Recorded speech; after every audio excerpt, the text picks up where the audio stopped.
Welcome to Mondays with Vish. That's Vish. I'm Grant. And for the last few weeks, it's been Debo. Then a hush, a lull, and all of a sudden, Matt Lombardo comes through with the rumor about Lance, and all of a sudden, it's all about Lance again. And for whatever reason, this Lombardo rumor got me to look up a podcast with Rich Gangarello from March. It's old. I should have seen this already, but I never heard it. And I went back and listened to it. You went back and listened to it. It's fascinating. So I'd love to hear your takeaway from the 20 minutes of the Niners' former quarterback coach explaining what he looks for when he scouts the most important position. First of all, I thought the podcast was fantastic. I thought those 20 minutes were amazing. Just Learned a lot. Insight. You get a lot of insight because Coach Sal's obviously fantastic and he knows a lot. And then Scangarillo, no matter what you want to say, he's been in the NFL for a bunch of years. He's been around a lot of quarterbacks. He's coached quarterbacks for a while. And I thought the insight was something that, we don't usually get because usually it's, oh, how do his teammates react to him? Oh, you just want a guy that's good. You just want that. Those are the kind of generic answers we get. I thought there was a little more depth to the conversation about quarterbacks, which, for somebody like me who geeks out about that stuff, I found it really, really entertaining. And then I thought the point that he made actually about how quarterbacks handle, tight spaces and contested pockets was arguably the most interesting thing because I've heard Shanahan talk about that a lot when it comes to quarterback play. Because the entire NFL game, right, is that the protection is not good. And you want to have a Especially quarterback. on Kyle Shanahan's team. I'm sorry. Keep going. Well, okay. And you want to have a quarterback, that can, stand in and handle bad protection and be able to manage it and stuff. If you want to hear Kyle Shanahan raving about this, listen to the way he talked about Matthew Stafford on the Flying Coach. What makes Matthew Stafford so special, at least in my opinion, I don't know about so special, but what makes him a really, really good quarterback for this many years is that he's able to handle bad protection and manage it because he's really, really good at throwing with bodies around him. Yep. Had a lot of practice in Detroit.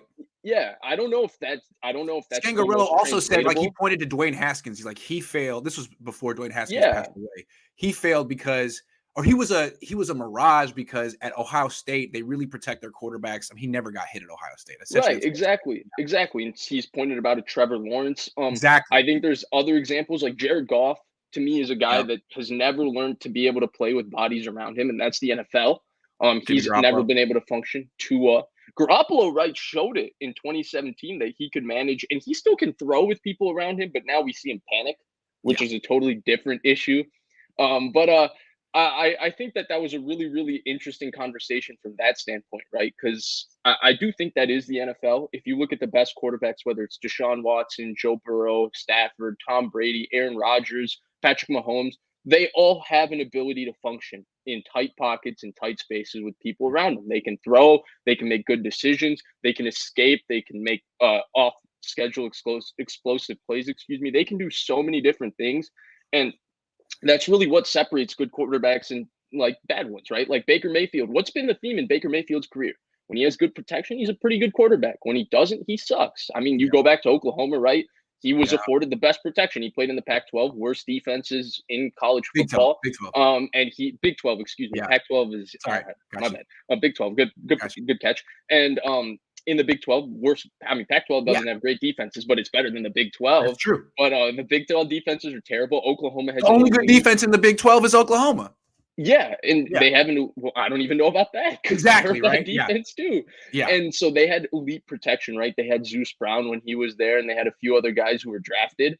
And he played really well when he was in Cleveland. 1 year he had great success, which was a year ago when they made the playoffs and they won a playoff game. So 2 years ago, technically, now that we finished this season, they had the best offensive line in the NFL with Wyatt Teller and Joe Bitonio and Treader and Wills and all these guys getting, and then you see him struggle this year when he didn't have good protection, or in 2019 when he had terrible protection. They were a bad football team. So it is a great point. I don't know if it's the most translatable thing, right? Because Josh Rosen's another example of this. Couldn't operate under pressure and really, really struggled. So I do think that that's a great point. I don't know if it's the end all be all. He made it sound like it's an absolute.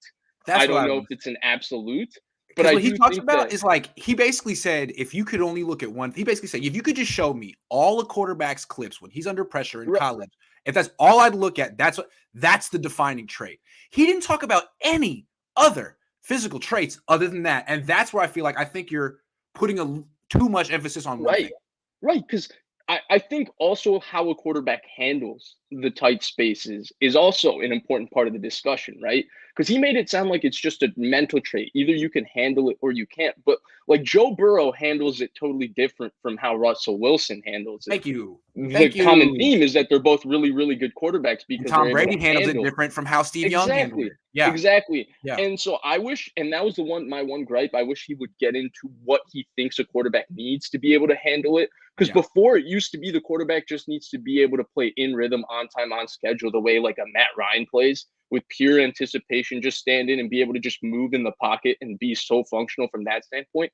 But guys like Watson, especially if you look at Watson's first year behind that, I mean, pardon my French, that shitty offensive line, he was able to handle himself. And it wasn't all playing on time, on schedule with, great sense of timing and all that. He did that 2 years ago, his last season he played. That was when it was all of that. But his first year was more just he had this special athleticism and special feel in tight spaces to make people miss and then know where people are. It was an awareness thing more so than it was, oh, he is perfect within the offense. And I wish you could get into that a little bit more. And then you'd want to talk about like the quarterbacks we mentioned. The other thing is they're all special throwers. Like they all have incredibly strong arms, incredible ability to contort their bodies in different positions and throw, ability to throw without setting their feet and stuff. So like there's other physical traits, right, that give them the ability to be able to function in the contested pocket. So that was the one thing I would say that stood out to me. Like he made it sound like it was an absolute, but I felt like there was more nuance to that. It was really great to hear him just lay it out over 20 minutes, though, because I feel like it's pretty much how Kyle Shanahan has looked at quarterbacks for a long time, Oh too. yeah. And it explains why the Niners have had the quarterbacks they've had and why they've passed on the ones that they've passed on. Trey Lance is a whole departure from what they've been doing. But let's put him aside. Like it explains CJ Beathard. CJ Does Beathard, it? he won 12 games at Iowa. They never win 12 games. He was a multi-year starter. He's tough. I mean, in that sense, he elevated the program. I think it does explain. It explains Nick Mullins. I mean, Southern Maybe. Miss was Yes. awful. They were like Yes. 0-12 Yes. before he got there. He had a 9-win season. It Well, explains Brock Purdy. Iowa well, State is Scangarillo's terrible. baby was Nick Mullins, right? That It was explains Nate Scangarillo's Sudfeld. guy. It explains Mullins. It explains Sudfeld. It explains Brock Purdy. I mean, these are all guys who had some team success in college, but really don't have a single physical trait you could point to. Nothing, not arm strength, not mobility. Explains Kirk Cousins. It explains Kirk Cousins. It explains Brian Greasy. I mean, that's a guy Mike Shanahan drafted. It explains Yeah. Elvis Gerback going way, way back. That was someone the Niners got when Mike Shanahan was the offensive coordinator. I mean, these are guys that, multi-year starters, Big Ten. I'm just saying, at a certain point, you got to actually, that's important, but you need more than that, unless you're looking for backups. Right, right. And Yeah. we've seen that the program doesn't exactly mean the end all be all. I mean, to be fair, I do think there is an aspect of it, right? Like Joe Burrow, LSU was always really good. Joe Yes. Burrow took them to an unprecedented height. Deshaun Yeah. Watson did that with Clemson. I mean, Clemson is the Clemson today because Well, I wanted Deshaun to talk Watson. about that. Let's go back to 2017. These Rich Scangarello and Kyle Shanahan passed on Watson and Mahomes. If you remember, Watson went 12th that year. And the narrative at the time was that he didn't elevate Clemson, was that Clemson was always good. And although he won a national title there, it was more Mike Williams went before him in that draft. Yeah. And Mike the Williams other thing with Watson, if you remember, he used to just throw with an excessive amount of touch in Clemson. Yes. So there was questions about whether he could really rip it with RPMs. And then week one in the NFL, like the first time you get to see Watson, turns out, oh, he can absolutely rip it when he needs to. So Watson, I could see Kyle and Rich being like, and is it him or is it the And he played in a collegey offense, right? He talked a lot about the offenses. Clemson's as collegey an offense as it gets. And then Mahomes is playing in an air raid system, and he didn't even win in college. He won 7 games the first season, and he won 5 games the second season. So again, if this is your rubric and this is all you look at, Kyle and Rich, you might just miss on Patrick Mahomes and Deshaun Watson. They've said very interesting things, but they gotta widen their lens. The worst, by the way, the worst defense in the Big 12 in a conference full of bad defenses, Texas Tech's defense. You couldn't win a game with that defense. They were giving up Crazy. 50. I know. They were It's giving up true. 50 a It's game. true. Yeah. But if all you're looking at is Rich Gangarillo's rubric for scouting quarterbacks, you might just miss on Patrick Mahomes, and the Niners did. Yeah, and what's interesting is how much of a departure Trey Lance is from whatever Rich Gangarillo was describing. I mean, there's certain things that maybe Rich would like about Trey, but there's certain things that he wouldn't, based on what he said. Not a multi-year starter. right. Yeah, that's interesting. So is that was overcorrection? point, right? Is that just an overcorrection, or I don't know what it is? Yeah, but like that's what I was thinking, right? Because if he has these lists of traits, maybe there's not a quarterback that fits all those traits. To me, the only quarterback that I thought of in the last 5 years, or like the last 3, and when I've actually watched them and I've actually learned and I've actually sit down. By the way, by watching all these coaching clinics, charting, taking notes on all of this, Grant, I have maybe 5% more knowledge. Instead of knowing zilch, I know maybe 5%. I still have no clue what projects, what doesn't. This impossible. I feel like I wasted a lot of time. I wasted a lot of time over the last 3 years, but that's okay. But the point is, Joe Burrow was the only one I felt like, okay, multi-year starter, showed the ability to function under pressure consistently, elevated a program totally. All of those things, I felt like he checked every single box he mentioned. Otherwise, maybe like I felt like Lance checked some of them, but then some of his comments made me like, oh, quarterback never functioned in a 2-minute drill. Lance never had a 2-minute drill. That's what college. Everyone said about him. Yeah. Elevated it was program. clear. North Dakota State's good no matter who their quarterback is. Yeah. Multi-year starter? No. And it wasn't clear that he did not. I don't know if it was clear that he disliked Lance, but I think it was clear he disliked Justin Fields and Trevor Lawrence. Oh, he would flat out say Ohio State. And it was interesting that he was actually down on Trevor Lawrence. I get the feeling that the Niners had Zach Wilson rated ahead of Trevor Lawrence. I think so too. I mean, Ben Albright said that a lot of teams might have had Zach Wilson QB1, and he said the Niners could be one of those teams. Yeah. I do think so too. All of a sudden, the Niners bet on a guy with traits. And basically what Scangarello was saying in his interview was, don't be seduced by traits. Traits will get you fired. Right. He just got fired. Well, the Niners are betting on traits, and I think it's really interesting because to me, that's the stuff you can't coach. Everything he's talking about is important, but really it's like you get it with experience. No? Like, shouldn't the quarterback coach be able to work with someone like – shouldn't the quarterback coach want someone like Lance, not someone like Elvis Gerback? It's interesting. It's interesting because I do think where Lance kind of is a departure from this conversation is that he's not Malik Willis, where it's all projection and traits. The entire issue with Trey Lance was sample size, because what you actually saw in 2019 when he played was actually fairly refined. Like the issues that we talk about with Trey Lance after seeing him in the NFL were not the issues we talked about in college, right? He was not late throwing in the quick game. He was actually probably one of the best quick game quarterbacks in the draft. Justin Fields was the issue, was the quarterback who had issues with the quick game. The system was totally projectable. I mean, he was under center. It was projectable. Yeah. Right. And so he actually went and did play action. There were a lot of NFL things he did. He was just, I guess, the speed of the game. He just never really got a chance to adjust because he didn't really get to play last year. But I mean, the second half against Houston showed that he was getting more and more comfortable. And we saw with each snap he took, he got more and more comfortable. Didn't we see that with Carson Wentz? I mean, Wentz was older, but he went to the same school. His first year at Philly, he started, he played, he was okay. His second year, he started off really hot the first 3 games, and then he kind of played like a rookie. Out. Yeah. I mean, so I'm just saying. Yeah, I think speed of the game was an issue for Carson Wentz as well. Yeah, of course. It's for every quarterback. Yes. Very few of them are like Joe Burrow, Justin Herbert, Deshaun Watson. Right. I don't think that's much of an issue. Deshaun Watson looked like he was playing in slow motion the minute he stepped on that field. That was crazy. Yeah, he was unreal. He's unreal. Yes. I think the conversation is just really, really interesting because I think people looked at it as when he said X, Y, and Z, he's talking about Trey Lance. I didn't look at it that way where if he said like, oh, you don't want a quarterback who can just throw 70 yards, blah, blah, blah, blah, blah. You want a quarterback who can process, be tough in the pocket. Trey Lance did show a lot of those things in college. Yeah. It was just like the sample size was so little. I think the biggest issue I honestly remember from Lance, just looking at my notes, was the accuracy of ball location, especially intermediate and down the field, was exceptionally inconsistent. And that was where Fields had the big advantage over him because Right, that Fields was all had his tracked. I mean, there were numbers, right? His yeah, completion percentage down the field was not as good. right, and that's where Fields throwing the ball down the field was exceptionally accurate. Like it was Now, like he also wow had accurate. 3 great receivers, True, true, no doubt. but Three so top did Trey 15 Lance. picks. He had 1 great receiver. Christian Watson was as good Yep, as any receiver I've seen in the FCS. there you go. So it's an interesting conversation, man. I don't think that I thought I'm glad you found that podcast. Yeah, I enjoyed listening to it. Rich Spangarillo is knowledgeable, clearly. we Um, learned from it. Thank you, yeah, Rich. I learned My a main lot. takeaway from it was you are not the right coach for Trey, and I'm glad that you're not coaching him anymore. I'm not sure that Brian Greasy's the right coach for him either, though. Brian Greasy seems like I don't know.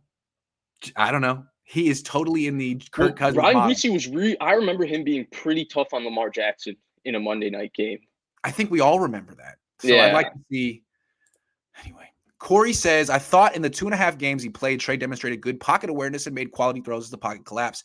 Can't blame the bad game design against AZ on him. I kind of agree on that. I think he's tough to sack. He's quick. Yeah. He's strong. He's got a little bit of a young Ben Roethlisberger It's in the pocket. the He held the only ball a thing long time, but so did Ben. yeah. The only thing was that I felt like and again, this is why I hate talking about him because I felt like I haven't even gotten to see enough of True. him to say like, oh, he does this well, he doesn't do this well. The only thing was it felt like it was a little deliberate at times, like, oh, people are around me now. Let me look down at the rush. Okay, now True. I need to use my athleticism. Oh, True. there's nobody around me. I'm just gonna stand. Like it didn't feel like he was just playing naturally. But then again, he's a That's how I guy felt who about hadn't Carson played in a Wentz too year and when a he was half young. Yeah. and then he was just thrown into the fire on the road against, at the time, that was the best team in the NFL against Arizona. Like, again, how do you make any statements about him at this point unless you're coaching him on the day to day? Otherwise, you shouldn't really know much about him. There's not much about his college. You should just know that he's this exceptionally talented quarterback, and we'll see where his career goes. And he played really, really well the second half against Houston. Second half against Houston was really, really good.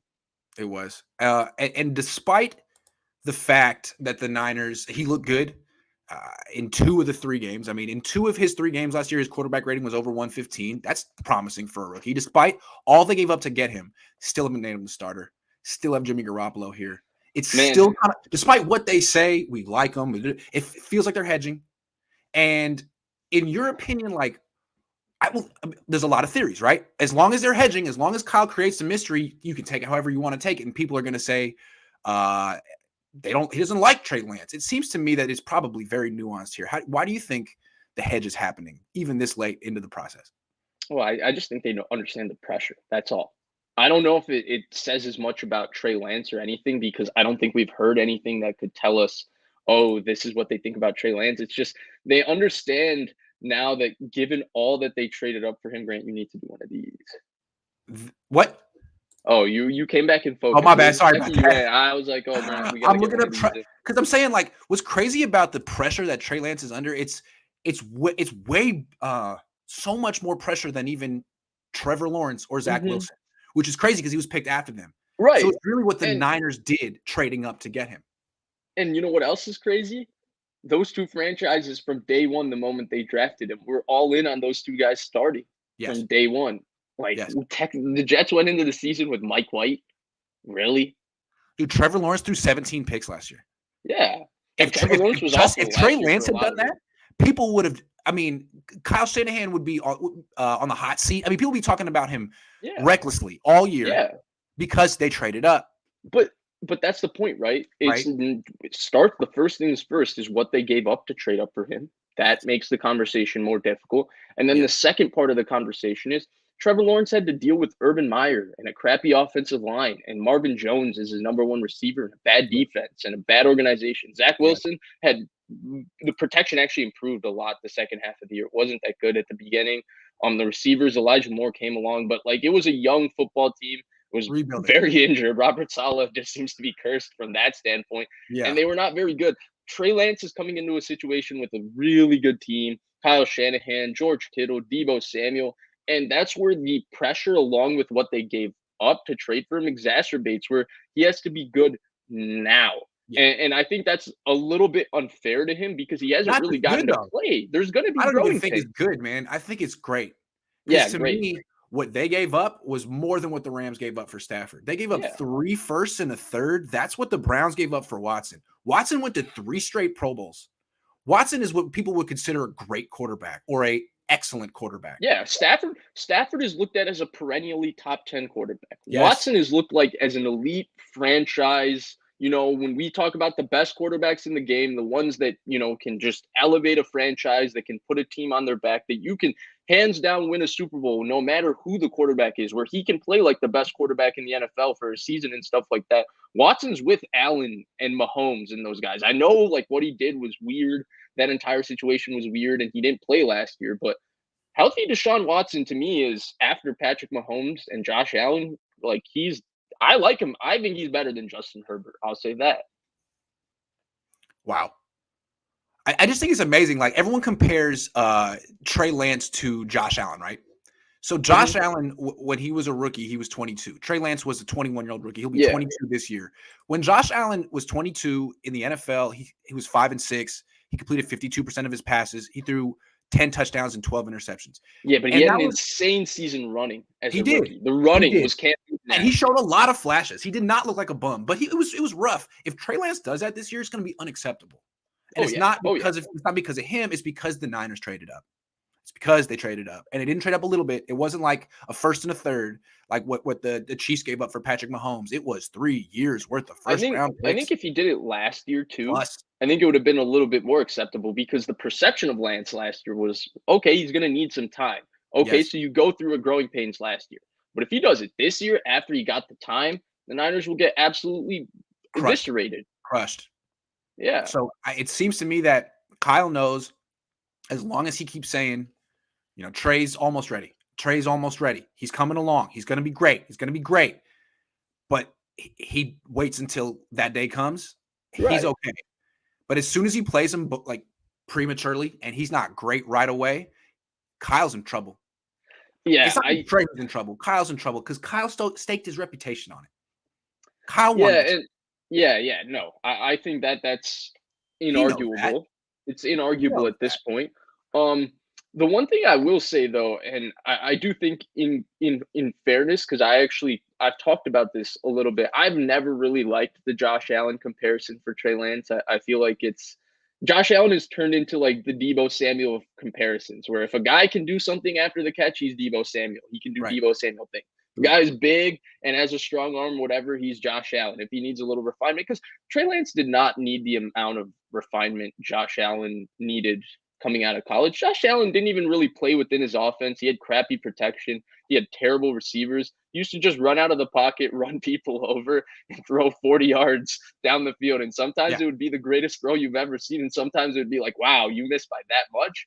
Yeah. So it was literally that. Lance actually like functioned within an offense. He played the correct way, all that. And also I think Allen has a streak of recklessness that's not really in Trey Lance's game. I find Trey Lance to be a lot more I don't want to use conservative because it comes across as like a shot, but I find him to be a much more Allen has a little Brett Favre in him, where it's just, he's gonna run around, run somebody over, and throw the ball as hard as he can. Yeah. No picks in college? Yeah, he threw no picks. Yeah, I mean, he doesn't have that. Yeah. And so I think it's a little different. Yeah, it's a very, very like poised. It's a little there's a Dak Prescott level calmness to him. That's why I like the Dak comparison with Dak plus uber traits.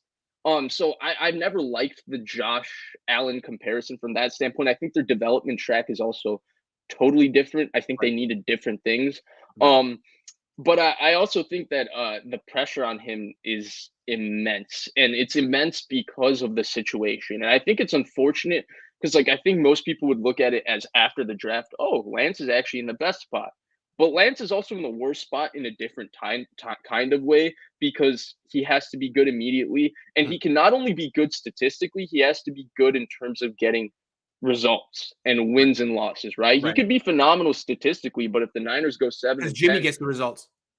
Exactly. Yeah. Which I mean, in retrospect, it'd be better if Trey went to freaking the Jets and be like, you know what, they're not gonna be good for a while. Just play, learn. Yeah, just play. There's not pressure. That's what Josh Allen got to do. And I mean, Steve Young can attest to that, right? Steve Young won what, 2 MVPs, and people said he couldn't beat the Cowboys. Joe Montana would have beaten the Cowboys. You know, one of the greatest. The Cowboys in the '90s are Dude, one of the Jackhammer greatest teams tweeted in that 2 NFL months history. ago. But yeah, Jackhammer, shout out yeah, Jackhammer, I love you. He tweeted that 2 months ago. Like Steve Young still can't get that yeah. monkey off his back. I'm telling you, it doesn't go away. People from that He won generation 2 MVPs. back to back. 2.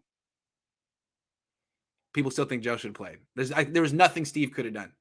Anyway, Yeah, so it sucks that this way. guy has But to at be least, Steve Young, Trey Lance when he hits the field, buddy. You got to well, if complete he's Steve 70% of Young, your throws. at least from the standpoint of if he wins an MVP, at least he's got Jimmy Garoppolo there, because Jimmy Garoppolo's never coming near an MVP in his career. Can we just point out how unsuccessful the big trade up has been for a quarterback in NFL history? I mean, we're talking moving up into the top 3. Top 5, yeah. Yeah, I mean, it's very expensive. It puts a ton of pressure on the player. That's not his fault. It's like you're a top 5 pick, and let's multiply that by 50 or whatever. Let's put a multiplier on that just to make it even tougher. Go get them. I mean, who are the guys? I mean, you want to go the last Wentz. 12 years, it starts with RG3, it's Jared Goff, it's Carson Wentz, and it's Trey Lance.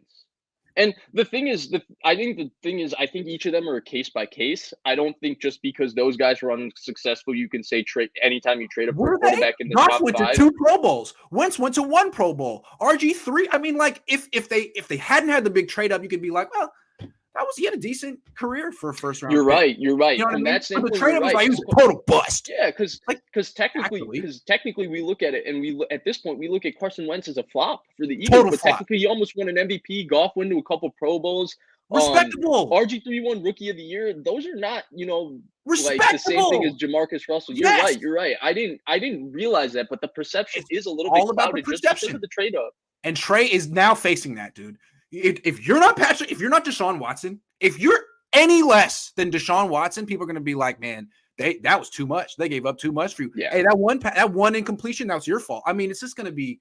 You thought Jimmy Garoppolo got it bad, and he did get it a lot because of his contract. Well, Trey Lance is going to get it because of the draft picks, because of the trade, if not even more, because those first round picks are like gold. It takes a lot of self-belief to live up to that pressure, and I think what made Watson so special in college. And I was listening to Jordan Palmer talk about quarterbacks with Rich Eisen a couple of weeks ago, and he said to him the 2 most important traits a quarterback needs to have, and they're both intangible. Actually, it was interesting.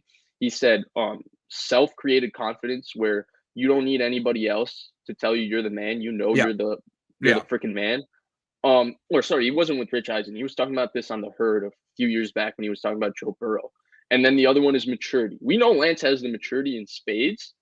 But I mean, that confidence, we'll only get to see it because you only know if the guy has that level of confidence in his lowest of lows, right? Like Deshaun Watson is so confident. He tore his ACL his rookie year after having a great season and came back and was every bit as good. Joe Burrow, same thing with his knee, and he had to deal with the bad protection, all that, and he still plays like he's the freaking man. RG3, on the other hand, you saw him lose confidence after he tore up his knee. True. Garoppolo, you saw him lose confidence after he tore up his knee. So that confidence thing, as much as I think he has it, I don't know that. I've never been around him.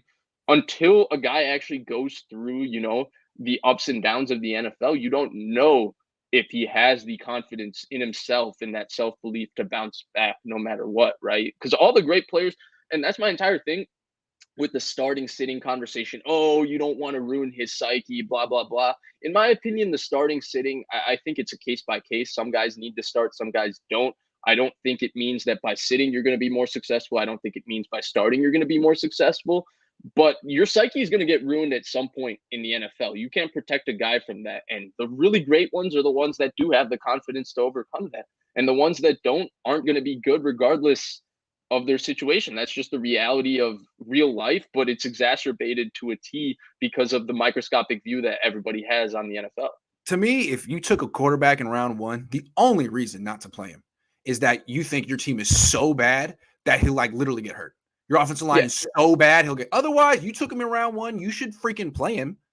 That's the way I look at it. But I don't know. I'm old school like that, new school like that. I don't know. The coach says, Grant, why is Trey not being named the starter now an issue for you? Educate me. Naming Trey a starter now is pouring gas on the fire. See, to me, not naming him the starter is pouring gas on the fire. Keeping Jimmy is pouring gas on the fire. Like everyone wanted when the Niners said they were going to keep Jimmy and put Trey Lance on ice for a year, they essentially invoked the Chiefs, Alex Smith, and Patrick Mahomes relentlessly. Well, it worked for them. Yeah, but they didn't do this year too. They named Patrick Mahomes a starter after one start.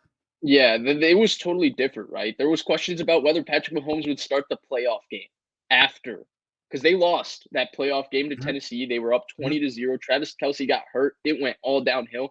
But after his Week 17 performance at Denver, there were people saying, "Oh, he might start the playoff game. He was that good." But that was totally different, right? Because Alex Smith was traded January 30th. You know who was traded January 30th of last year, just to give you perspective of the timeline or around that time? Stafford. Yeah. Stafford.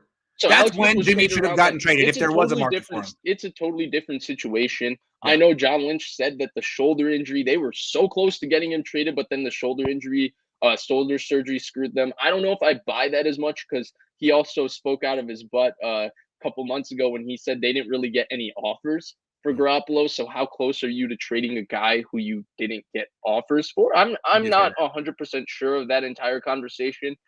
In regards to the Garoppolo shoulder surgery, I do think that it's being a little overblown on the hate to Garoppolo because I do think it's in his best benefit to try and rehab the injury first and then get surgery if he needs it. He doesn't owe anybody any timeline. He's got to do what's best for him as an athlete and his body, which I don't really fault him for. But I mean, this situation is a little sketch right now.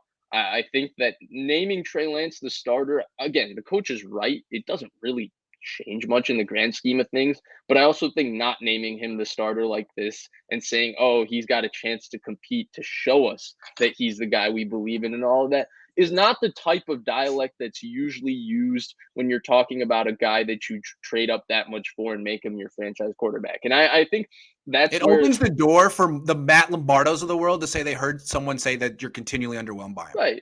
Right. And I think I think it's a little, I don't know if it's a cultural thing, quote unquote, but like I think I have a good analogy for this. Like, so like the other thing, right, with the state of the franchise, I think you and I were the only ones that were actually upset about the fact that the third overall pick in the draft was not featured in the state of the franchise, but that was last year. Hopefully he's featured in this year's.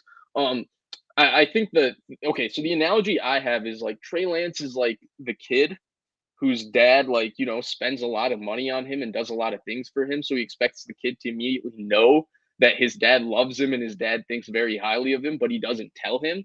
And these other quarterbacks are the people whose dad spends a lot of money on them or whatever, but is constantly telling them, "You're the best. We love you. We believe in you," and doing it publicly. And I think that's you. Do you get where I'm going? Yeah, I do. Yeah. Okay. So that's kind of the analogy here, and I don't think that it really means that much. But if you have had, you know, parents that are less effusive with their praise, especially to your face, it goes a long way when they do tell you, like, "Hey, you're our guy," even when they say it publicly. I do think it does go a long way. They did that for Jimmy all the time, relentlessly. Yeah. They never didn't do that for Jimmy, but they haven't done it for Trey yet. Corey says the perception is not just the draft; it's the fact they haven't officially named him the starter yet. By not doing that, you substantiate all the premature doubt. That's what I'm saying. Absolutely. You allow some former NFL scout to come out and say that he's a terrible player. I mean, really. Just stand up. The former NFL scout is on YouTube. I was looking for some video, and for whatever reason, he showed up on my recommended, and he claims that Mike White should be the Jets starting quarterback, not Zach Wilson. So, all right, man, nice. I love it. Tom Jensen says, "Member, shout out to the members." I'm gonna start reading members' comments because you guys already pay. Why didn't I do that already? Anyway, Lance did beat out Jimmy G, but Kyle lacked the stones to stand up to his locker room. It's true. That's the way I saw it. I mean, Lance did last year was invalidated because he mostly took second team reps. Everyone, it's not against Fred Warner. Like, well, okay, what's he supposed to do? Well, I mean, wasn't the starter throwing interceptions to Fred Warner all the time? But that's just because Warner's so good. All right, next topic. All right, I want to lay something out to you. It occurred to me when the Browns traded for Deshaun Watson, they gave up the Trey Lance package. It was 3 firsts, a third and a fourth, and they got Deshaun Watson, a fifth-round pick back. So a little bit more than the Niners gave up for Trey Lance, which is just amazing to me that the Niners gave up essentially it's like they were trading for a Pro Bowl quarterback. Essentially they gave up too much for that pick. So why did it happen? Well, I went back and looked at the timeline. The Niners traded for the number 3 pick on March 26th of 2021. 10 days before that, March 16th of 2021, Deshaun Watson had the first civil lawsuit filed against him by Tony Busby. So I'm going back and I'm thinking at the time, Niner fans were convinced the Niners were going to trade for Deshaun Watson. Fans were all in. If it took 3 first-round picks, fans would be cool. It seemed like that's the price. Then all of a sudden, Deshaun Watson becomes no longer an option. And the Niners take the package they would have sent to Houston and just turn around and send it to Miami for not even a player, as they said, a spot so they could go up and evaluate players and figure out who they wanted. To me, in retrospect, this whole move going up to number 3 was a panic move. It's possible they didn't even know who they wanted when they got there. And I think it was confirmed that on the day of the draft, they tried to flip it for Aaron Rodgers. The day before, they wanted to have that conversation. So I mean, they say they loved Trey Lance the whole time. Yeah, maybe, but I feel like getting to the position to take him was a panic move. What do you think? I don't know if it was a panic move, but it was definitely a reactionary move. I think that they started the offseason, right? Kyle Shanahan has laid this out in January, and I think they viewed quarterback as we got to get a quarterback. And I think first option was Stafford. Rams got him. Then I think Watson. Then when the Watson civil suits came out, I do think that was fully reactionary. Okay, well, we've also been looking at the draft quarterbacks. We really like Trey Lance and Mac Jones. Let's just go up there. Let's do our further homework and decide which one of the two we want to take. And they landed at Trey Lance. But I don't think it was, the entire offseason started in January. All they wanted to do was trade up and draft Trey Lance. I don't buy that because I don't buy it. I do look at that package and say I do think that was what they would have offered Watson, because at the time they were heavily linked with Deshaun Watson. And I do think that you look at that package, and prior to the civil suits, I think that anybody would rather have Deshaun Watson than a draft position. Deshaun Watson's already one of the top 5 quarterbacks in the NFL. Yeah. We're hoping Trey Lance can be one of the top 5 quarterbacks in the NFL. And this is all before, right? We know the weird stuff with the entire civil case and all that. I'm trying to take you back. February. Remember January and February. I remember the Cohn phones. I remember the Cohn phones that month. Everyone was calling and saying, we got to get Watson. Should we trade 8 first-round picks for Watson? 9. And listen, Watson wasn't just looked at the time as one of the best quarterbacks in the NFL. Him as a person at that time was like, people were like, Deshaun Watson's the best guy. Deshaun Watson's the best leader. Deshaun Watson this, Deshaun Watson that. Like, he does so much for this, so much for that. Like, Watson was really, really viewed like that. And I don't know if it's wrong. I do think that it was clearly reactionary. They wanted to get to a point where their quarterback was going to be a guy that can be really, really good. Not just better than Jimmy Garoppolo. One of these guys that they can look at and say, we can go win a Super Bowl with that guy. Because I do think that we now have 2 deep playoff runs that show that, at some point, if you don't have that quarterback that can stand up and play big in a big game, that top 10 type quarterback, in my opinion, there's like 10 to 12 that you can realistically win a Super Bowl with. The top 5 guys you can win multiple Super Bowls with, and they'll do it in different situations. But those 5 to 12 guys, if you have a really, really good team and a good defense and all of that, like the Rams did with Stafford, you can win a Super Bowl with a guy like Matthew Stafford that's that good. He's just not as good as Aaron Rodgers or Brady. And so I do look at it as they looked at, we got to get one of those quarterbacks. I don't think they had a plan on what the quarterback was. They were just looking for a result, and they were going to do anything to get to that result. To me, it feel like they were interested. Kyle said he was interested in Matthew. No, they were interested in Stafford. He looked at all his tape. Doubt about that. He said he looked at all his tape, right? But clearly they weren't aggressive enough pursuing Stafford because the Rams got him for a package that was ultimately less than what the Niners gave up for Lance. Right. So in retrospect, to be fair, the Brad Holmes-Goff connection, I think, did help the Rams, because who knows if they would have taken Garoppolo, right? Because like Brad Holmes drafted or was part of the contingency that drafted Jared Goff. Yeah. Garoppolo. They could have just cut Garoppolo. True. And from what I understand, like Stafford thought he was going to go to the Niners. I think he was more enthusiastic about going to the Rams, but he was open to coming to the Niners. The Niners could have been more aggressive, gotten Stafford, probably won the Super Bowl last year. But hey, who said that? But what I think happened was they were like, why give up 3 first-round picks for Stafford when we can give that up for Watson? And they were like, you know what, Rams, fine. You take a borderline top 10 quarterback in the league. We'll go get a top 5 quarterback. I think that's probably what happened. And then the civil suits came out. 10 days later, the Niners make a really head-scratching move. No one saw it coming. And, fans are enthusiastic about it now, but it's still like really high stakes what Kyle Shanahan did with his career and with this franchise. And it's really not something that any other team would do, trade that much for a draft pick. I mean, it's just a ton. No, it's draft position, right? They didn't even trade for a player at the time. They traded for a draft position. That's bizarre. That's not how business has ever been done in the NFL, right? Like the Washington football team, or Commanders, excuse me, when they traded up, they weren't trading up to study Ryan Tannehill and Robert Griffin and figure out which one they liked. They traded up for Robert Griffin III. The Rams traded up for Jared Goff. It was reported a day after they traded up, or hours after they traded up, that Jared Goff would be the first pick in the draft. And Philadelphia traded up for Carson Wentz. So I do think that that conversation, that's pretty inarguable. I think at this point, we can evaluate the process. We can talk about the process. But I do think, as much as I like talking process over result, I do think that we do have to see a little bit of the product on the field before we come back to this conversation. I do think it's a good conversation, right? But we do have to see what ends up happening with Trey Lance. Because again, Trey Lance is the ultimate, he's the ultimate ace in the hole. If Trey Lance is a phenomenal quarterback, everything they did here, right, it's whatever. But if Trey Lance is not that guy, all of these conversations that we have about their process, it becomes a criticism, because we're aware of this information right now. We're just waiting to see. We're impending the results, right? It's like you study in a totally different way for an exam, right? Until you get the score of the exam, even though I might think the way you studied is wrong, I can't tell you, like, you studied wrong. So I do think. And I think we both agree, like, once they got to 3, they made the right pick. They made the pick we would have made. They made the pick. That wasn't my pick, right? I was a Justin Fields guy, but in hindsight, to me, I still think they made the right pick once they got to 3. It's just how they got about going to 3.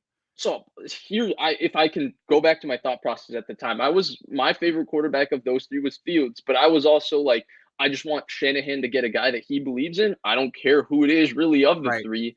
Just go get one. As a fan, I'm gonna jump on the bandwagon. I'm gonna jump on the bandwagon if it's Kellen Mond or Kyle Trask. Or I didn't like Kyle Trask, but I would jump on the bandwagon. But I'm a fan, so I just wanted Shanahan to get that guy. I do think we agree, right? Like, at this point, like, Trey Lance has shown nothing that would make you feel concerned about him. He seems to be an stand-up A+ human being. And he seems to show all the talent that we thought he had. It's just about actually seeing him play with consistency. Coach says availability and context are easy to forget when assessing the Watson-Rodgers situation last year. A-Rod is enough to at least ask, no matter how bought in they are. Watson was radioactive last year. Right. No, he's right. He's right. That's exactly what we're agreeing. I'm not saying they should have traded for Watson. I'm saying it's no coincidence that they traded for the number 3 pick 10 days after the first lawsuit came out. No coincidence. It's not even that they're wrong, right? It's not even that they're wrong, because, like, of course you would rather have Watson or Aaron Rodgers than Trey Lance. I'm sorry. I don't think that's controversial. Yeah. I think you would rather have – I mean, Watson was looking like he was on a Hall of Fame track. He still might be, in fact. And Aaron Rodgers is a first ballot cinch Hall of Famer. He's won 4 MVPs. I just think that we also agree that the move to trade up was, okay, we like these guys. This is a good quarterback draft. The next year isn't. We don't think we're going to get one of these veteran quarterbacks. Okay. It was more reactionary because it wasn't so much about a specific player. It was, well, we need a quarterback and we need one now. So if this doesn't work, we're going to go to this. Like, if they couldn't trade up, I think they might have tried to make another move, but I think they were going to end up somehow getting a quarterback that they felt was better than Jimmy Garoppolo by a considerable margin in the building by the end of last offseason. I think that part is fairly clear. Did I say that or explain that in a? Yes. Yes. Trey was plan B. Niners brass panic, says HR, when they found out Jimmy trying to. Wow. Didn't Who's see that baby? coming. Their baby, apparently, says HR. Plan B. Get it? It's a plan B joke. I got it. It's a plan B joke. That I was got it. It was a not that. little slow. I was a little It slow, but wasn't I got the there. best I got joke. there. I Okay. was Jimmy Garoppolo in the pocket. All right, last question. Will the 49ers ever trade Jimmy Garoppolo? And the reason I ask is because John Lynch makes it seem like he thinks he will. He says even though he never got an offer, he was like close. There was a market. They were talking, and all of a sudden it all dried up because of this one little shoulder surgery, and that should be squared away pretty soon. All of a sudden, the team should come flocking back. Do you see that happening? Who? I think the one team that I could think back and have conversations with, possibly Pittsburgh, but it felt like Pittsburgh did not like where the conversations were going because they signed Trubisky to a backup quarterback contract and said, "Screw you, we don't want Garoppolo." And I think then they're good at maybe quarterback now. And I right think now they're Garoppolo was good. probably lucky he didn't end up going there because they were just going to take a quarterback in round Oh one yeah, and that just, was going to yeah, happen. I think that's why the yeah. trade conversation becomes difficult, right? I've talked about this. I don't think anybody views him as anything more than a 1 year stopgap, the way he was for the Niners this year. I'm not even sure anyone looks at him that way anymore. Like, where's Well, the at this opening? point, everybody's pretty Houston? comfortable with where their quarterback That's what I'm saying. situation is, besides Yeah, Cleveland and the 49ers, who are trying to unload quarterbacks that nobody wants. nobody Like wants. even like Seattle seems to be good going the Drew Lock route for a year and Yeah. seeing what happens. I mean, Lock still has reasonable amount of talent. It's been awful when he's played outside of like 4 games his rookie year, but like Also, Seattle's going to draft a quarterback in round one next year. yeah, That's their plan. and they're building a team where they're building a team for whoever their future quarterback is. They're Yes. getting back to their Yes. trenches and they're building a team for that. So like they're totally rebuilding. Right. But the thing is, I do think Washington's maybe the only team, and that's because they traded for Carson Wentz. And if you're trading for Carson Wentz, I can think that maybe Garoppolo is part of that conversation. But I can't even be 100% sure of that at this point. Who's going to trade for Garoppolo? I Who? agree. I agree. No, I agree. I'm sold. So let's move on. So I feel like there's 4 outcomes that could potentially happen here with Jimmy. He gets traded, he gets cut, he's the backup for the Niners, he's a starter for the Niners. I don't think he's getting traded. Vish doesn't think he's getting traded. Do you think the Niners, after repeatedly saying on the record, too good cut, you don't just get rid of a player like this. You don't just get rid of that asset, that value. You just No, go do an no, about I face don't and think cut they'll him. cut him. I think You don't? there's, I think it looks bad if they cut him when they cut him, right? Because he is a guy that's beloved in the locker room, all of that. I do think there's a intangible part of the conversation where if you cut Jimmy Garoppolo in June or July, it's very tough for him to go latch onto some squad and Yeah, get a chance to compete in training camp. You kind of screw his entire market. He doesn't really get any money because most teams have their cap totally filled out. true. They've signed their draft picks and all that. I think that it would reflect. I think players would side Wouldn't eye. be popular. I don't think it would be popular. I think they would look at it as they screwed Garoppolo. I think that's how it would be a little bit Yep. looked at They screwed him. because they didn't give him an opportunity to handle his business elsewhere. And I think that's part of the fear with cutting him. I think that's why they keep saying he's too good to cut too, because they want him. I mean, when you're that beloved, I mean, there's no doubt about it, right? You've been in the locker room. You've it's at this point it's inarguable how much they like him. I don't know Okay. why that is, So we agree but though. I already bet my dad a bottle of wine that they're not gonna cut him. So you say that Jimmy Garoppolo is gonna be on the team week 1. You're no, guessing. no. What, how are they're not gonna cut him, they're Don't not gonna ask me trade him. how it makes sense. It doesn't make sense.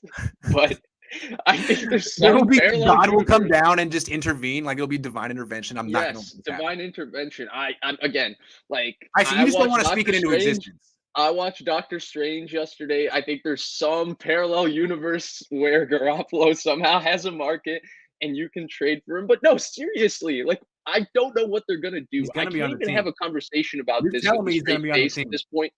I don't know how they're going to sign their draft. I think that like there's moves they can do, but I would rather have them just clear money using Garoppolo rather than do a bunch of moves to sign their draft. I don't know. I don't understand this situation. Logically, it just doesn't make sense to me. Um, it just doesn't make sense. He's gonna be on the team. The question is he gonna be the starter or the backup? That's my question. How can you have him on the team? That's Nick Foles and Carson Wentz.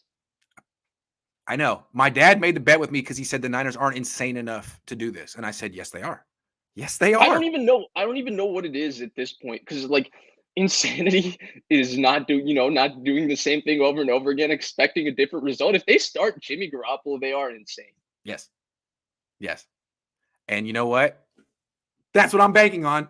So I think he's going to be on the team. And I really think if they keep him on week 1, it's going to be hard to bench him. I think, dude, I think It'll they're be hard to hoping for bench him. some injury, something. Somebody gets desperate and needs Garoppolo, but Man, that's a different level of desperation, man.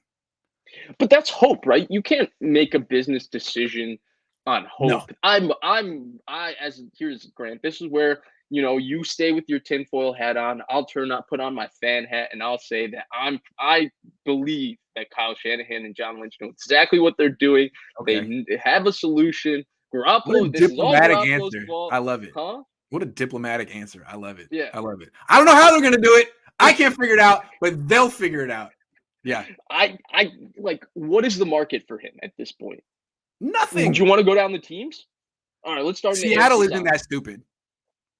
Houston's better off keeping Davis Mills. Okay, maybe Houston. Carolina already said they're out. I mean, Carolina's out. Carolina's out. Pittsburgh's Carolina's out. out at this Indianapolis point. is out. I know that. Carolina's out at this point. Yeah. Indianapolis is out. Out. New Orleans is out. The New York Giants? Atlanta's Giants? out. No. So I thought the Giants would be a destination when Joe Judge was still there and all of that, and they didn't take Daniel Jones' 5th-year option. So maybe, but like they have Tyrod Taylor, who's getting paid decent money. Right. Like, if you're going to go the route of one-year bridge quarterback, I'd rather go cheap Tyrod Taylor than $25 million Jimmy Garoppolo. Garoppolo maybe wins you 2 or 3 more games, but Brian Daboll doesn't need job security. He just signed. He just got hired. Jimmy needs to accept the fact that he's not a bridge quarterback anymore. You are Ryan Tannehill leaving Miami. You're a backup now. You need to go bide your time somewhere behind someone that's overrated and get a second chance, but you're not going to get it. Who is that guy for him, though? Is it Miami? Is it Tua? I don't know. I guess it depends on what he's willing to pay for. Teddy Bridgewater, and his deal is up to $10 million. What does that mean, Grant? Means that if he starts X amount of games, he's going to get $10 million. So if they gave him that money, that means they're hedging their bets with Tua already. It's not Miami. So why bring in Garoppolo? Yeah, I mean, who would want to bring in Garoppolo as a backup? First of all, you'd have to renegotiate his contract. Giants would make sense. Yeah, Daniel Jones, you're not sure, but they got Tyrod. Yeah. So not them. I mean, and it's an odd system fit anyway with Daboll. Really, I can't. Who's an overrated young quarterback? Out. New England's no longer a part of this conversation. People want to say the Raiders. Look at the money they just gave Derek Carr. And Derek Carr is a considerably better football player than Garoppolo. Yeah. I look at Derek Carr as a quarterback you can win a Super Bowl with. Here's Jimmy's problem. Some people say Jimmy's a good quarterback. The Niners like to say Jimmy's a good quarterback. I don't know what that means. He's not good enough, though. I think it's been pretty much proven. He's not good enough. And he's not getting better. So why would you waste a minute of your time with him as your starting quarterback? You'd be better off starting an unknown and at least having a chance. I think this segues into a nice conversation. I do quarterback rankings, but it's more personal exercise. I like doing it. And I like naming tiers with funny things. So I usually just name tiers and put quarterbacks into that. So I have a tier that's elite. I have a tier that's franchise QBs. I have a tier that I look at as good starters. And then I have a tier I look at as expensive quarterbacks that you don't want starting for you because they're replaceable starters that are actual starters, but they're expensive. And Garoppolo, Carson Wentz, and Baker Mayfield are the 3 that are in that conversation. And the entire point is that they're not good enough. They're good enough to be starters, but they're not good enough to do anything that will put you over the top at their price tag. No. And that's where the conversation becomes way more difficult because there's just better value, in starting Jalen Hurts for 4 years, even though he's not a great quarterback, but at least he's an improving, ascending young player who's cheap than there is in paying Carson Wentz $30 million or Garoppolo $30 million. Because you're right. You're right. And that's why the Niners need to move on to Trey Lance right now. Right now. Niner by Nature 88 says Sir Lance for MVP and his haters will bow down to their knees, on their knees, to kiss the ring. I don't know if he has haters as much. I think his skeptics are more skeptical of it's more about the Niners. and the messaging they're giving. That's I don't fair. know why anybody would be skeptical They bring it on about Trey themselves. Lance or hating on Trey Lance other than, a select few of weird people. But I don't think those are the people that are like, disappointed in him in the media. I think the media people are just reading the situation how you would read it. Let's take this and let's say the Jets were doing this exact same thing.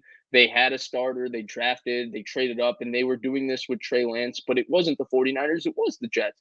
Niners fans who are the ones that are pretty rational that would True. take a point of view on this would have the same exact conversation. I remember a lot of people putting the Rams down and I was one of them, for having $24 million of dead cap of Jared Goff while Yep, me trading for too. Stafford. Like, this is stupid. What are you Yeah, doing? All of that. can't do that. Because Yeah, technically, yes, even though they don't won do the it. Super Bowl, which Yeah, is phenomenal, carrying $24 million of dead cap for Jared Goff is bad business. it is. But Yeah, they made it work. yeah. So you do have like what the Niners are doing right now in terms of business. I do think it's fair for people to be a little bit skeptical. Now that Lance could shut it all down, he's the ace in the hole. If Lance is phenomenal, then everybody gets to laugh.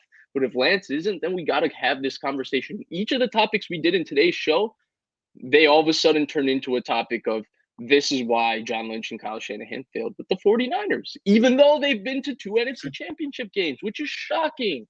You know who the real ace in the hole is? The one who's going to save everyone's job? Kyle, John, Brock Purdy. Brian Greasy. Brian Greasy. Brian Hey, Greasy is going to mold he Trey saved Lance. ESPN. He That's saved right. Monday Night Football by He's taking the just sort of 49ers dry, job. non-humor, pessimistic outtake on everything. He's just kind of mean. He's just super mean. His whole And it's like Aikman's mean too, yeah, but Aikman's mean in like a nice way, if that makes yeah, sense. Like yeah, he's brutally like, oh, Garoppolo usually doesn't hit that throw, Joe, but he really hit it there. yeah. And then, but he's also Troy Aikman. Like he's got He like cachet. laughs it off. Yeah, and he's also Yeah, got cachet. Brian Greasy's like Greasy's just got an this action like, line. oh This man, guy. the ball has to go there. Why didn't he throw it there? Oh. Yeah, like he It's was kind of like like a Tom Brady or gruff. something. Yeah, It's like Kyle Shanahan. He's kind yeah, of gruff, a very Gruff. dry sense of humor yeah. like that. And then you have McVay, who's like, "Hey, Matthew Stafford, best quarterback I've ever seen. Hey, let me tell you. Hey, let me tell you about Matthew Stafford." Yeah, he's a young John Gruden, except how Gruden acted on But he's a television, good coach. not how he conversed in emails. Lil Lord Stewie says Trey would have a lot of good games if they start him. It's like Trey is a flop. Hold on, why am I not reading? Let me try reading at a 10th grade level. Trey would have a lot of good games if they start him. It's like Trey is a flop, and they said about Patrick, we only seen him a couple good games. Why put the pressure on a quarterback? It's like I can't. He's basically saying, if they start him, she's saying Trey would have a lot of good games if they start him, but they're acting like Trey's a flop. And it's like what they said about Patrick, but why put the pressure on Patrick? The issue is you can't really compare anyone to Patrick Mahomes because his first year he had one of the greatest quarterback seasons ever. And if you think Trey Lance is going to just It was walk Dan in and throw Marino-esque. 5,000 yards and Yeah. 50 touchdowns, God bless you. I mean, I hope that happens. That'd be phenomenal. But God bless you. Niners by Nature 88 says the Trey hate is ridiculous. It's the kid birthday. Save the hate for him. Well, it is his birthday. Welcome to the 22 club, Trey Lance. I'm here. Bryant I've Culp been here says for a the couple Yorks months. love Jimmy G. Do you think they still do? Who? The Yorks love Jimmy G, says Bryant Culp. And then he says, I bet Rob a Subway sandwich that Jimmy G's on the Niners week 1. I bet my dad a bottle of wine. Yeah, so he's clearly betting a lot more than you. Have you seen those commercials? Coach says, Vish, this is sad. I'm with you, but it's time to admit it. The only solution is to cut him. Keeping him on the roster would be an untenable situation. Oh, we're 100% on that way, Coach. The question is, will they cut him? It's the obvious answer here is just cut him. At this point, I guess you can just wait out because you've waited it out. Wait out, save your $7.2 million, cut him for $1 million, save $25 million against the cap, roll it over to next year. But can't you already hear Kyle and Don being like, "What's the problem? I mean, we did this last year. We have a strong locker room. They already said this. What happens you though? Can handle this. You're in week 6. Let's say you had to play a tough game at LA, and Trey Lance has a tough game. That's a phenomenal defense. Really, really good scheme, good defense. He has a tough game. Young quarterbacks, struggle. Good defense. What happens then? Jimmy Garoppolo was 6-0 against the Rams. Jimmy Garoppolo did this. Jimmy Garoppolo was really, really tearing up the Rams when he was throwing 2-yard passes to Deebo Samuel. It'd be really bad. It's just a bad conversation. That's why I'm not ruling out Jimmy Garoppolo starting for the 49ers this season. I'm not If ruling he's out. on the roster, coach is absolutely right. It's Yeah. untenable. Unless he starts. Oh God, why? Oh Why, God. Grant? Why? Unless he starts. He starts to do what? So Jed York was right when with his post-draft quote to Jim Schroeder that we'll keep him He starts for for the 2 same years if reason he we have started to, last year because the locker room wants it so and they can Kyle get won't a say third no. round compensatory pick. He starts because the locker room wants it and Kyle doesn't have the guts to say it's my team. That's why. Grant, if he Hope starts, we I'm might wrong. have to Kyle, I hope cancel I'm wrong. Mondays with Vish. I don't I hope think I'm I'll be wrong. able to. I don't think I'll be emotionally stable enough to come here on Mondays. You're jeopardizing our show, Kyle. Prove me wrong. Sean951 Niners says Jimmy Garoppolo will be the Patriots' backup quarterback. Belichick is waiting for his release. Then Mac has pressure to be great, or Jimmy Garoppolo will beat him out. Jimmy Garoppolo already knows, and Bill drafted him, and it shows they win the SF trade. That's Why? intriguing. Who is They their backup right drafted now? Is it Bailey Hoyer? Zapp. They gave Brian Hoyer $3 million guaranteed, and they drafted Bailey Zappi, who's basically Brian Hoyer 2.0 in the 4th round. Sean, Vish seems to have you on that one. I think Vish There's has got no you on that one. chance. There's I no don't think it's chance. And happening. Mac Jones, by the way, Mac Jones' rookie year was as good as Jimmy Garoppolo's 8th year last year. Lillard Stewie says Goff is a flop. Jimmy is a semi-flop. Goff went to 2 Pro Bowls, for the record. Jimmy went to no Pro Bowls. Not that, Pro Bowls are everything. They're just something that Jimmy never went to. Okay, moving I don't on. know. I don't know. If you look at just pure record, Goff also went to a Super Bowl. Goff won the division. So, yeah, the coach and me, we got that wavelength. Zappy. You know about Zappy? All right. Well, Yeah. that's all our topics for today. Full hour. Bailey Zappi, by the way, is mid-major guy, multi-year Is he a Brock Purdy starting, type? elite stats in college. Oh, he's Brock Purdy on steroids. He's Scott Tolzien-ish. Oh, does he satisfy the Bill Parcells rule? Like the whatever it is? Oh, the 30? yeah. I remember that. Yeah, he does. That's why Connor He Cook does. was going to be Trent Baalke's draft pick in 2016, right? Yeah. And then it turned out they took draft Driscoll in the 6th round after passing on Connor Cook like what, 6 times, 5 times? Yes. And that was hilarious. No, but True. yeah. That's No, tough. Bailey. I hope. Do you think if he came to the Niners, Dante Whitner, because now he's at NBC Bay Area, he might call him Baby Drew Brees in practice? Who knows?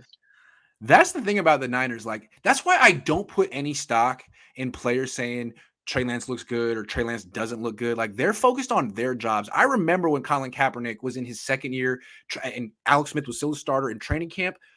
The starters would laugh at Cap when he scrambled. They would yell. They would yell, "We're here to see you throw, Cap. We know you can run." They weren't sold. Whitner was talking about Tolzien. A lot of these guys are just can't evaluate. And if you remember, even his 2nd year, his 1st year preseason was rough, right, for Kaepernick. His 2nd year preseason, it wasn't like he lit it up. No. And then like the Bears game, and then even the first Rams game when he came in, it didn't look that good. The Bears game was like out of left field for most people. They didn't expect him to come in and do that. And like the first 3rd and 5 when he ripped that post corner 57 yards to Kyle Williams, it was like, whoa. What? Haven't seen a Niners quarterback do that in a very long time. Yeah. It was like that. Anyway, Vish, thanks for giving me an hour of your time, man. I know that you're very judicious with how you do your streaming these days. I appreciate it. Oh yeah. Well, now I have just time on my hands. I'm on summer break, baby. Oh, you officially graduated from college. Yes. Hey, Vish is done, everyone. Let's give Vish a big congratulations. That's a huge. I remember. I appreciate it. That's a great feeling, man. You congratulations. Vish graduated college. That's I great. know. I couldn't have done it without you, Grant. You think I'm joking? But no, it's just a great feeling. But yeah, now we have time to do. I mean, unless Jimmy Garoppolo starts next year, Mondays with Vish will now be given. Also, I won't cancel as much. So that's right. Now me and Vish are going to take it to the next level. That's all I'm saying. Dark Halo 2 says, I don't know how other 31 front offices make the Jimmy Garoppolo Trey Lance mistake. I see what you mean. I guess. What does he mean? I don't know actually. Sorry. You said you see what he means. I don't know how many other. I don't know. I don't exactly know what he's going for here. But I don't think that many. To me, like how many? I mean, I understand if he's talking about the Jimmy G mistake because I don't think anybody's trading for him. Yeah, I really don't understand anything of what he's saying, so I'm not gonna. Anyway, everyone says congrats. Appreciate it. Yeah. A lot of these people have been watching us since day one when Yeah, that's right. I had the issue bobbing. Yeah, now I have the issue with the thing. Oh yeah. All right, dude. Today was actually pretty good. Your camera did a phenomenal job. I think getting rid of the backdrop. I think the backdrop was like confusing it. Like, what do I focus on? The face? Yeah, but without the Words. backdrop, how do we know if you're SI or not? I don't know. I'm not supposed to say SI anymore, even though I'm on SI.com. It's a branding thing. I'm Fan Nation. We're all Fan Nation. It's like Fan Nation? SB Nation. You kind of like that. You know what I mean? Fan Nation. Oh, okay. So you're just QC now. It's like I think it's because the people who write for the magazine are in a guild and I'm not, so it's like a little. I think it's a collective bargaining thing. Anyway, Oh, like I'm happy. Albert Breer and Yeah, Connor Orr and that's those type fine. people. I'm cool. Well, Grant, let me ask you this though, because you Yeah. put QC Grant Cohn right here. I gotta ask you, what's the deal? As a QC, you got to step up and figure out how to handle this Jimmy Garoppolo situation. I I feel know. like I've given up, right? I'm just like gonna throw it in my hands, like, well, he's coming back. no, this is very disappointing. You know what, Grant? I feel like I a lot of tried. people, if they're getting on John and Kyle, they're getting on the wrong person. You're right. This is I a tried. problem. Okay, a week ago, I tried to shame the Titans into trading for Jimmy Garoppolo. After Ryan Tannehill said that little remark That about was all time. not mental, I was like, oh my God, this is a team that needs Jimmy Garoppolo. Perfect. But I don't Yeah, think that they was went for it. hilarious. That was Oh, thanks. hilarious. That was one of your all-time great moments. I appreciate it. I'll keep trying to look for opportunities to sell Jimmy Garoppolo to other teams, but I just feel like teams aren't that dumb at this point. I mean, Sorry. what's the league that was going on a couple weeks ago that Paxton Lynch was playing in?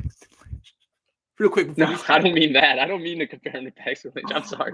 He's I way real better than quick, Paxton before Lynch. we That's leave, not what I mean. I have a pretty decent track record of writing people off immediately. Dante Pettis is 1, AJ Jenkins is 2, Paxton Lynch is 3. Paxton How'd Lynch you write him out? he came to the Niners for a joint practice. You know the joint practices? Uh-huh. This must have been 2017. I saw this dude a couple of times and I said he was awful. I tweeted it just to piss off Broncos fans. I can pull it up. I mean, every time he never threw the ball. He scrambled every time. I'm like, no, not gonna happen. He was terrible. He could run though. Broncos fans were so mad. I even tweeted No, CJ you Beathard's do. gonna have a better career. I think I tweeted Beathard gonna have better career than You also have a track record of getting it right too with the really, really good guys. It's the in-between guys, but I feel like DeForest Buckner, George Kittle, all those guys, you were on the wave from day one. I was a little late on Buckner. It took me until like the end of his rookie year to be like, oh, he's the best player on a terrible defense. Well, I mean, it was tough to Kittle, say, right? Because his rookie year, that was the Kittle. worst run defense in the history of the NFL. Yeah. Kittle, I saw in training camp. He was getting featured in training camp. That was unusual. When you see unusual things in training camp, I stow it away. Things you don't normally see. Dude, the reporters usually get that part of it right? Yeah. Like the ones that are really, really good, like the Fred Warners, they flash immediately, and the reporters can like kind of see, like, whoa. Like they clearly look at this. The reporters who are down there that you should be paying attention to that I know really that have a lot of years of experience and know what they're looking at. Matt Mayoko, Matt Barrows. I'm going to throw in one more guy though. Nick Wagner. He's not a big self-promoter, but he writes for ESPN. He's got 30,000. Nick Wagner knows what he's looking at. I'm just saying, if you want, he's a good set of eyes too. Frequently, me and him are watching together, talking through the whole practice. So I'm just saying, Nick Wagner was standing next to me when Dante Pettis alligator armed, and we both looked at each other and we were like, "Did you see that? Did you see that?" He was like, "Dude, I covered his older cousin, Austin Pettis. Same deal." So Rams, they took him and Chris Givens in the same draft, and I think maybe Brian Quick too. It might have all been one draft. Yeah. They were going to take AJ Jenkins, so they were literally going to take AJ Jenkins. I think that's why the Niners took him, because they heard. Yeah. No. That's exactly it. The Rams were going to take him at 33. They took Brian Quick instead from Appalachian State, but that's why the Niners took AJ Jenkins at 30. Can we just talk about how bad AJ Jenkins was real quick? He killed it at the combine. 6 feet, 4.3. All the agility drills, the explosion, the long arms, had everything you would want from a testing standpoint. When you got him on the field, he couldn't win the one-on-ones. He never got the ball in 11-on-11s. He never got the ball. See, the thing is, Grant, only you can talk about that, because I didn't even get to see him on the field enough. There was no reason to put him on. He couldn't get open. He never got the ball. It was and you'd be like, well, it's another day where AJ Jenkins got no catches in 11-on-11s and didn't win in one-on-ones. People be like, well, they did acquire John Baldwin, so what? He did get them John Baldwin. John Baldwin. How was he? Another one. Couldn't get open. No. Pitt. Crabtree could get open those one-on-ones. I never understood, because it always looked like he was jogging through his routes. He just Yeah, had yeah, like he herky had jerky. amazing. Crabtree had that's the thing with Crabtree. I think he's gonna go down as one of the more underrated receivers, especially Right. with the Niners, because he got screwed over because he had, Jim. Yep. What was that guy's name? Jeff Hostler or Jim Yeah. Yeah, Yes. and then Jimmy Ray, who probably ran some of the worst offenses ever for a wide receiver. Even Greg Roman, to be honest, like Crabtree's entire career, Crabtree could have had multiple 1,000-yard seasons. He was a good player, but what made Crabtree really special was he had an insane like shake and Yeah. wiggle at the Yeah. top of his route. So even though he would be one speed through his route, because there wasn't a lot of explosion to No. Crabtree's game, but he was good after the catch for the same reason. He was really, really strong through his route, and Yes. he had this little like shake that Yes. would always create space. He was really good. I never understood how he did it, but yeah, he ran his route so freaking slowly. He had no explosion off the line. And in one-on-ones, he could spin people, man. He would just have this little thing The and one guys on would be ones like, then had to be hella killing it. competitive, right? Because like Yeah. Brown and Rogers were all pretty good players, and Culliver He made it it easy. could stick with Crabtree made people. it He look easy. just Yeah. I wanna see Danny Gray. Curious to see. I mean, with Debo and Ayuk, I saw pretty clearly that they were good. And I was kind of skeptical on both of them coming into camp. no, I'm like, yeah, oh, no, they're good. I remember because Yeah. I started watching you in Yeah. 2019. And I remember Debo Samuel. The first thing you said was, "Whoa, he's way faster than what I thought." I remember Yeah. that was your first impression of Debo Yeah. Samuel. And then 'Cause Ayuk, my we were impression with talking Pettis is then. like, So dude, yeah, this dude is not fast. I'm sorry. Pettis was like a small Crabtree. He could do a lot of those things in one-on-one drills. He had really good shake. Once you put him in 11 on 11s, like even if there's no tackling, you could see he was concerned about where the hit was coming from or where the next defender was coming from. And he didn't have a yeah, defense for it. And he couldn't put that guy over the middle yeah, and he couldn't win deep.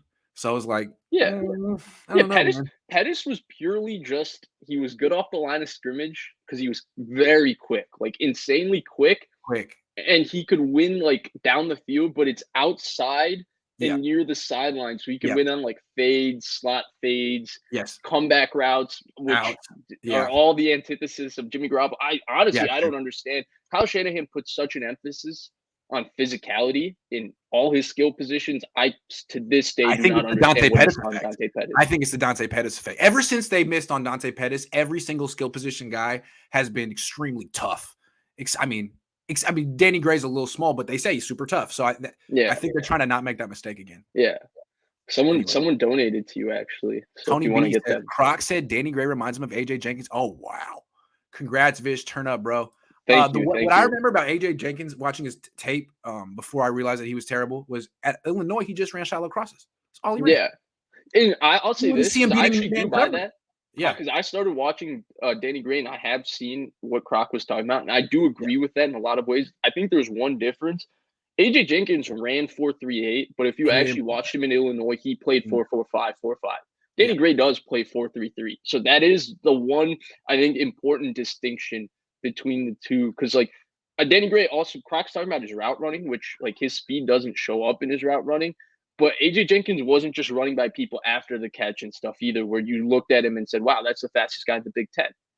Danny Gray did have that in SMU at least. But again, we talked about it last week. I wasn't as crazy high about the Danny Gray pick like other people where people said he's the best pick in the draft. He's a Trey Lance guy, blah, blah, blah, blah, blah. Like, I don't even think he's going to crack the top 4 receivers next year. yeah. I mean, yeah, I think he's gonna probably need to add play strength. He might contribute more in year 2 or year 3. Yeah. Oftentimes, wide receivers are 3-year projects. My question with Danny Gray is his hands. Like, are you because he dropped like 12% of his targets in college. Now Yeah, Debo no, no, drops no. a The lot of hands thing passes is, too. yeah, the hands thing is real. But Yeah, I think drops can be within context, right? Because that's like true. Terrell That's Owens true. drops a lot of passes. Debo drops a lot. It's But true. if he's going to give you That's what 1,500 Kyle would yards, say. yeah, I'm sure that's yeah, what Kyle would say. That there's yeah. similarities there, except that Debo just has a cool 30 pounds on him, 20 pounds on him. Debo Yeah, also has great hands because he makes a yeah. lot of away from his body hands Danny catches. Gray catches with his chest. Debo doesn't catch with his chest. Debo just happens to drop some passes with his hands. Yeah, Danny Gray's that's the other thing with Debo. Debo has 10.5-inch hands. He's got yep. massive mitts. He snatches that thing. Yeah, he really does. Kyle loves Lance front office playing footsie with Jimmy Garoppolo. See? It's Everyone's a got a bad theory. game of footsie. Bad game of footsie. Yeah. Corey B says, afternoon, gents. Just wanted to say I have been watching your show for a while now. Thank you, Corey. Help me get through some rough deployments. Oh, well, Glad we could do Appreciate your that for you. service. Appreciate your service. Congrats. Vish, that's huge. Keep up the good work, Grant. That's really generous of you. Thank you very much. Thank you. Yeah, man. You were 19 when you started doing the show? I think I was, I might have been, no, I think You I was might have 20, been 20. okay. I was 20. Okay. Yonia Cummings says 5'9" and Jimmy G is still a Niner. It's May 9th, 2022. It's amazing, man. I feel like It's amazing to me how many people just rub it off as, oh, it's this. If I told you the day they lost the NFC Championship game that Jimmy G would be on the roster in May, if Grant, you had done a show that says that, you know how many people would say, oh, Grant Cohn, that clickbait guy, that blah, blah, blah, that this, that. Clickbait. That's why I feel like it's worth pointing out every day. Like, am I taking crazy pills or is this actually happening? This is actually happening. It is actually happening. And you know what? Jed York foretold it 2 years ago. So, Jed, good on you. They told us this. They told us this the whole time. If you had actually been listening, Grant. It doesn't mean they don't like Trey Lance. They're just sticking to their plan. What does it mean when Green Bay still has Jordan Love sitting there? At least he's standing behind a future Hall of Famer and a guy who's won back-to-back MVPs. Does anybody think Jordan Love's a good quarterback? Well, look, all I want is a fair competition this offseason between Trey Lance, Jimmy Garoppolo, and Brock Purdy. As long as all three get equal reps, I think the Niners will be able to find which quarterback. There's no way he can beat him out, right? Right? Because no, please, Brock Purdy is awful. Purdy. He is gritty. He's tough. I just want a competition between him and Sudfeld. Oh my God! What about Nate Sudfeld? Nate Sudfeld might be the next Super Bowl winning quarterback for the 49ers because he is gritty. He is tough. Oh, he's such a leader, man. No, but honestly, there's no way he would beat out Trey Lance, would he? Because he's just awful in practice, right? Who? Garoppolo. He's so bad in practice, but he's also bad in preseason. Can you explain this? Because I've talked to you, I've talked to other people on the beat. He's worse in practice than he is in games. Can you? That's a fair statement, right? Yes. Okay, so any Niners fans out there, that's the perspective you need. He's worse in practice than he is in games. That's all I need to hear. I feel like why is that? I mean, like the running game's less of a factor in practice. You know, you run the ball, but it's not like people are breaking tackles. The runs don't go as long. It's just as soon as someone gets there, the run's over. I feel like to move the ball and to have success in practice, you kind of have to throw. And Jimmy's best quality is his handoffs. I mean, by far. If you ask someone who doesn't know that much about Jimmy Garoppolo, you would think, oh, yeah, he's the guy who hands off all the time. He's great. Oh, no, but I guess the other thing is maybe he's like he's one of those guys who needs like the competitive adrenaline. He's a gamer. Who said this? That's what Lynch said. I interviewed Lynch on Periscope in 2019. It was after Jimmy Garoppolo had that 5 interception practice, and Lynch was saying he's a gamer. He gets better at games. All right, man. I mean, you remember that season? Are you talking about, dude? He followed up the 5 interception practice with arguably the worst starting quarterback preseason performance I've ever seen against Denver. Like, that was so bad. It was bad. You want to talk about where I was, my headspace as a fan going into 2019 after seeing that preseason game? Dude, he was this close to getting benched for Nick Mullins. The fact that the Niners started 8-0 changed everything, but like, if they started 2-4 that year, well, he was awful the first half of the season. They were just winning. Really bad. He was awful. He played well the second half of the season. He was awful the first half of the season. Once they got Emmanuel Sanders, he actually was pretty good. Yeah, so maybe you could blame it a lot on Marquise Goodwin and Dante Pettis. Well, Emmanuel Sanders is still available, so if they sign him, that's right. The starting quarterback's good. One more. Combo Nagnu 37J says, my uncle believes the Lance's underwhelming story, and a lot of other people, I tell them, hold up. I got a Niner reporter named Grant Coe that says no. He tells him, hold up. Yeah, man. Tell him. Yeah, but that's why I keep telling Kyle, like, dude, name him the starter so I don't have to be the only one over here saying. Here's the thing, though, Grant. Even if that is true, right? Even if he heard that, it doesn't really matter in the grand scheme of things. Like, fans get so invested into the offseason talk. I don't think it would matter either if a reporter said Trey Lance is Patrick Mahomes, the best quarterback the Niners have ever seen, because this talk now doesn't matter. Like, if he's really, really good, then okay, like, he's really, really good. If he's bad, he's bad. But it doesn't matter if some coach says, "Oh, they're underwhelmed," or someone says this. Does it? Like, it Yeah. means No, jack this is shit just except to filling get time. yourself hyped up for the season. This is just filling time because eventually he's Yeah. gonna play in the preseason and there's gonna be all And kind you're of gonna data. you're gonna be able to form your own opinion, which is why I don't really care. I There wouldn't you have go. cared if they said he was really, really good, other than the fact that I would have just tweeted out to like my 5 different friends. I'd have sent it to them, and like who are a little bit, fans of different teams. I'd have sent it to them and been like, "See, Trey Lance is the next Patrick Mahomes. Trey Lance is the next Joe Montana." Yeah. It's all it is. Lucas Bissell says that Jimmy G handoff clean as fuck though. It's true though. It's hella clean. It's clean AF. All right, Yeah, the you don't show have is it in you. over. We got to He can keep him beat you in a wanting 42, more. by the way. Huh? He can beat you in a 40. Who? Jimmy? Do you see how fast he gets back on the handoff, especially with wide zone? Because he's got a little bit further back to go than other handoffs. I haven't ran a 40 in like 5 years. I bet you I could beat Jimmy in a 40 today.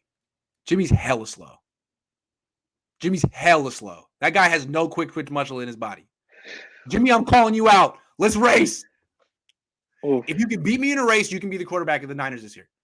Otherwise, it's Trey. I know Trey can beat me in a race. If Lance was bad, they would have moved off him like the Cardinals did Rosen after 1 year. No. Can't. They traded 3 first-round picks. It's not the same thing. Can't. The Cardinals did trade some for Josh Rosen, but they didn't. They had their first-round pick, and they had a special quarterback right there to draft too. There were no quarterbacks anywhere near Kyler Murray coming out in this draft. I bet $5K that I could beat Jimmy Garoppolo one-on-one. $5K on a race. Grant, are you sure about that? No, I don't want to bet. Don't bet multimillionaires things when you don't have multi-millions. Danny Gray in 6 feet played at 195 pounds. Okay, so why do you run at 186? Why do the Niners keep drafting people who run fast after dropping 10 to fit 20 pounds? What is that? Just kidding. I don't know.